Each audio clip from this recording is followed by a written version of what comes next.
तो हम लोग अभी वृत्त के बारे में पढ़ रहे हैं, है ना। वृत्त के बारे में हम लोगों ने क्या क्या पढ़ लिया है?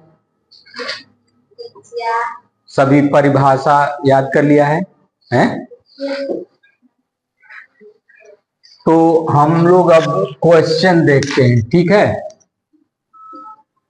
कल क्वेश्चन हुआ था, एक हुआ था।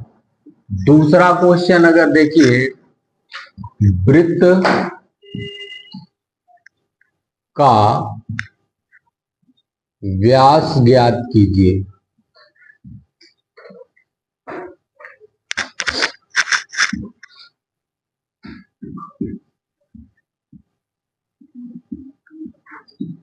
कीजिए जिसकी त्रिज्या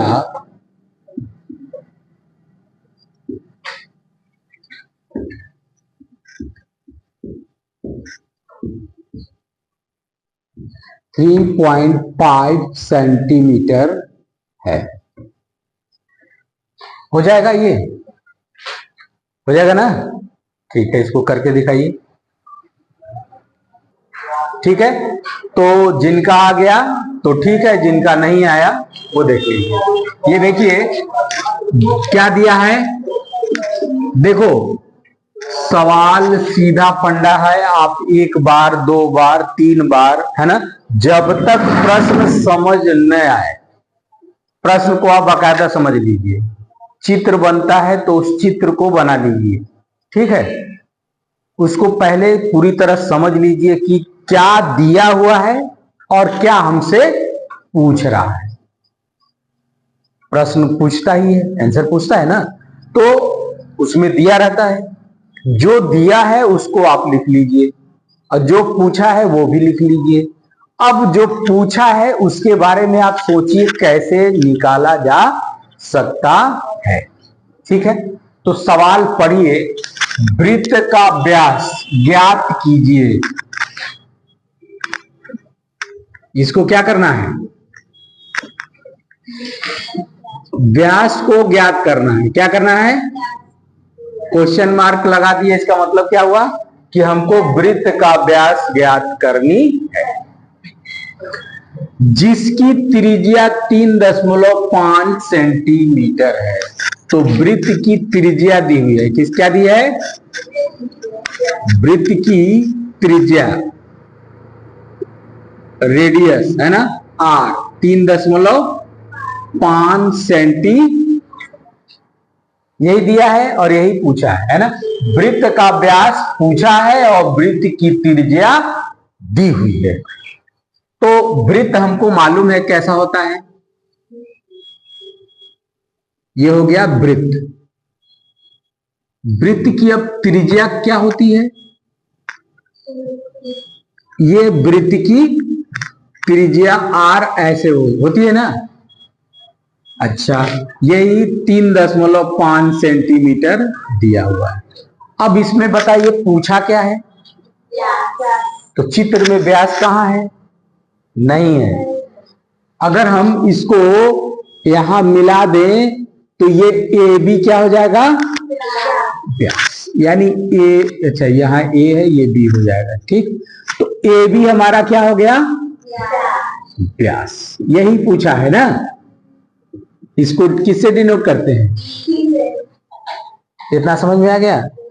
अब वृत्त का, चूंकि वृत्त का व्यास बराबर क्या होता है, सूत्र मालूम है?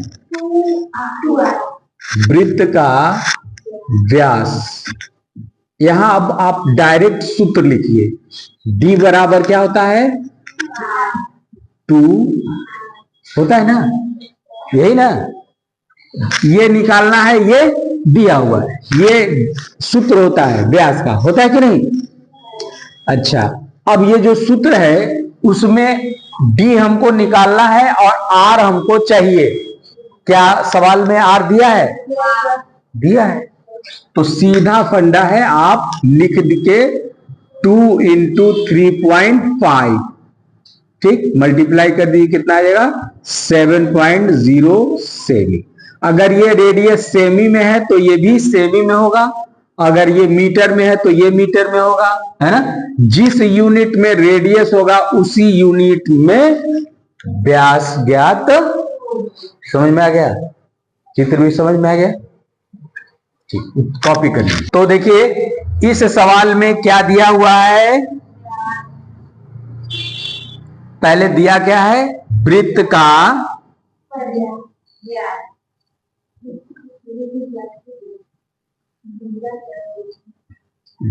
का व्यास 14 सेंटीमीटर दिया हुआ है, यानी डी, है ना। क्या दिया है? डी दिया है। पूछा क्या है? वृत्त की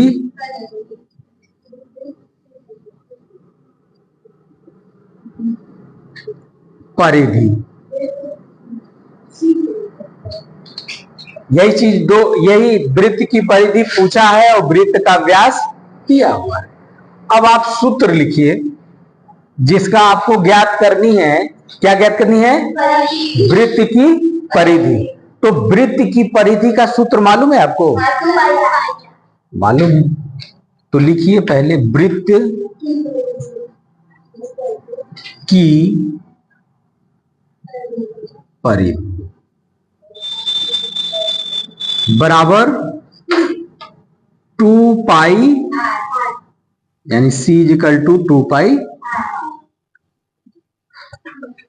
अब इस परिधि को ज्ञात करने के लिए किसका किसका मान चाहिए इसमें? पाई का मान तो आपको ऑलरेडी मालूम है, केवल R का मान चाहिए। R का मान दिया है? नहीं दिया है। R का मान नहीं दिया है, तब कहां से लाएंगे? तो कुछ और तो दिया होगा ना, जैसे यहां व्यास दिया है कि नहीं, तो क्या व्यास से त्रिज्या ज्ञात करी जा सकती है? तो चूंकि बना लीजिए, चित्र बना सकते हैं। ये व्यास है AB, यही 14 सेंटीमीटर, ये त्रिज्या R होता है, ठीक है। तो D बराबर दिया हुआ है कितना, और D बराबर क्या होता है? 2R होता है ना। जो व्यास होता है त्रिज्या का 2 गुना होता है, तो D बराबर 2R। तो इसका मान रख दीजिए 14 is equal to 2 into R। R का वैल्यू लाना है, इसको इधर कर दीजिए, 14 बाई क्या हो जाएगा? 2। R बराबर 2 7 जा 14, यानी 7 हो गया। R इजिकल टू कितना हो गया? 7 हो गया। हो गया ना। जब R इजिकल टू 7 हो गया तो अब R का मान ही चाहिए था, आ गया सबका, निकाल लीजिए। 2 इंटू पाई का वैल्यू कितना? बाई 22 बाई 7, और R की वैल्यू कितनी आई? 7, है ना। यहां इंटू रहेगा, रख दीजिए। ये 7 से 7 कट जाएगा, कितना आ जाएगा? 22 2 जा 44 सेंटी, ये आंसर हो जाएगा। ऐसे सवाल लगाएंगे। समझ में आया? सवाल बड़ा चीज नहीं है, सवाल लगाने के तरीके आप सीखिए। छोटे छोटे से इसी तरह से आप छोटे छोटे चीज सीखते सीखते बड़े सवालों को हल करना सीखेंगे, है ना। ठीक है। ये देखिए चौथा सवाल, उस वृत्त की व्यास ज्ञात कीजिए जिसकी परिधि 132 सेंटीमीटर है। क्या दिया हुआ है? वृत्त की परिधि क्या दी है? कितना दी है? 132 सेंटी C दिया हुआ है ना। पूछा क्या है? वृत्त का व्यास,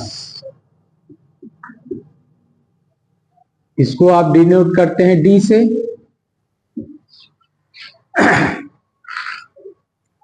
अब वृत्त का व्यास ज्ञात करनी है, चित्र पहले बना लीजिए। ये आपका व्यास है, ये आपकी त्रिज्या हो जाएगी ना।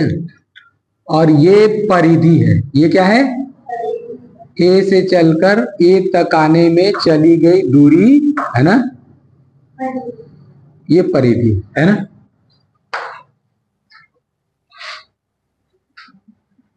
तो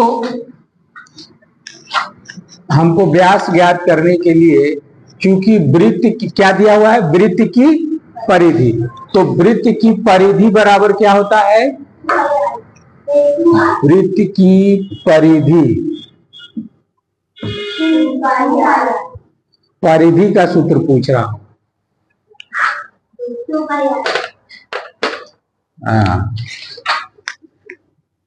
इसको C से डिनोट करते हैं, और C बराबर क्या हो जाएगा, 2 पाई, है ना। ये वाला दिया गया है, ये दिया है ना 132 सेंटीमीटर, रख दीजिए 2 पाई R।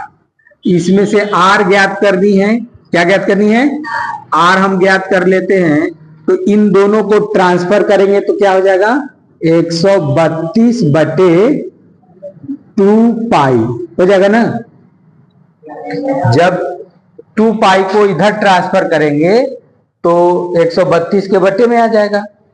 अब इसको हल कर दीजिए तो 132 बटे 2 गुणे पाई का वैल्यू रख दीजिए 22 बटे, तो ये 7 बटे में है, ये ऊपर चला जाएगा है ना, तो ऊपर चला जाएगा तो क्या हो जाएगा, गुणे में, कहा हो जाएगा, गुणे में।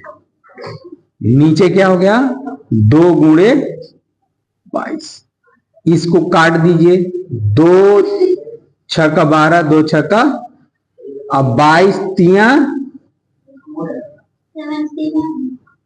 तो 3 into 7 बचा, 7 3 जा 21 सेंटी। ये तो R आया, क्या आया, लेकिन पूछा क्या है, D ने पूछा है, तो चूंकि D बराबर क्या होता है, 2R, 2 into R की वैल्यू कितना आई है, 21 की 63, तो इसको मल्टीप्लाई कर दीजिए तो 2 1 जा 2, 42 सेंटीमीटर, ये आंसर हो जाएगा व्यास। ठीक है, ऐसे सवाल लगेंगे, समझ में आ गया।